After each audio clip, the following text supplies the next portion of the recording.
Hii fedha milioni 50 scenario yake iko namna hii. Huyu mtumishi alikuwa mwalimu by then. Alistaafu mwaka 2020.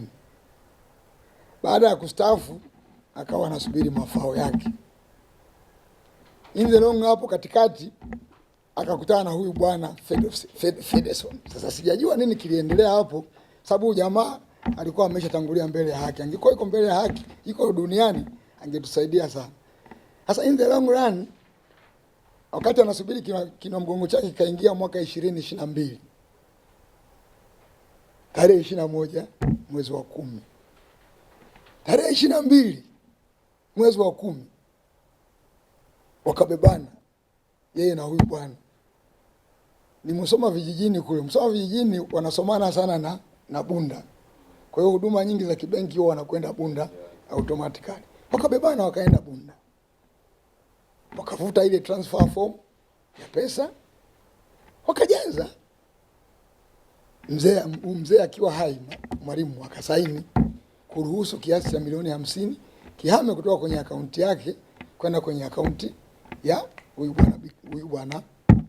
bwana Federson. Lakini ukiangalia transfer form inaongelea purpose ya kuhamisha kiasi cha fedha ni mauziano ya shamba. Umeelewa mwandishi? Mauziano ya shamba. Basi hela hizi zikatoka, maisha yakaendelea. Marehemu huyu bwana Bigambo alifariki mwaka 2022. Tarehe 14 kama sikosei. Watu walio kuja kufahamu sasa. Sasa mnajua taratibu, mtu anapofariki familia inakaa, anateuliwa msimamizi wa mirathi. Msimamizi wa mirathi anakuja kuibua hii baada ya kupitia wakati anakusanya mali za marehemu.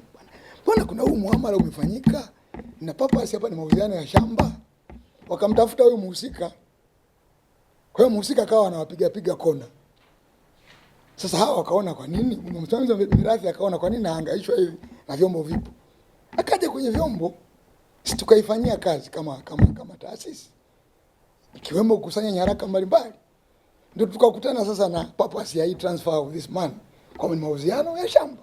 Sasa mnajua kabisa mauziano ya shamba yote yale na mikataba na nyaraka mbalimbali. Hakukuwa na mkataba hata mmoja. Hatukuishia hapo, tukaenda mbali zaidi. Sasa tukamtafuta huyu mheshimiwa sana aliyepokea hii pesa ambayo akaunti yake imeingia. Bwana, kuna hii transaction imefanyika, lakini purpose ni mauziano ya shamba. Tunaomba kupata mikataba ya mauziano ya hili shamba, na kama kuna nyaraka zingine ambazo mlipeana hizi pesa awali. Hakuwa na uthibitisho wowote wa nyaraka ile, wa nyaraka ya mkataba wote, wala mapeano ya zile pesa. Kwa tukaona automatically hii ni very sensitive issue.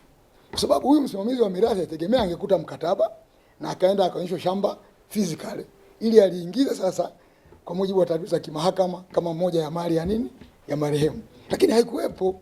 Kwa inaonekana hii hela ilichukuliwa tu kinyemela. Sasa sijajua nini biashara gani ilifanyika. Bahati mbaya huyu bwana ametangulia mbele ya haki. Kama angekuwa hai angesema bwana, huyu jamaa alikuwa ananidai au whatever. Sasa sisi kwa kuliona hilo, kwa vile huyu bwana ameshindwa kudhibitisha kwa nyaraka yoyote ile, tukamwamuru arejeshe pesa bila ubishi wote wala resistance yote. Arejeshe hizo pesa. Tukaona hapa iko shida. Kwa hiyo ikabidi sasa, kwa vile tumeshindwa kudhibitisha jinai yote, tukaona the only thing that we can do, tuisaidie hii familia ipate hii pesa. Ni nyingi sana katika level ya familia. Hela ambayo imepata marehemu ni hela ndogo sana. Huwezi kuamini hela iliyotoka, nisiseme tu. Yaani hela iliyoliwa hii ni zaidi ya 3/4 ya mzigo uliobaki. Kwa hiyo ikabidi tuwaisaidie hii familia katika muktadha huo.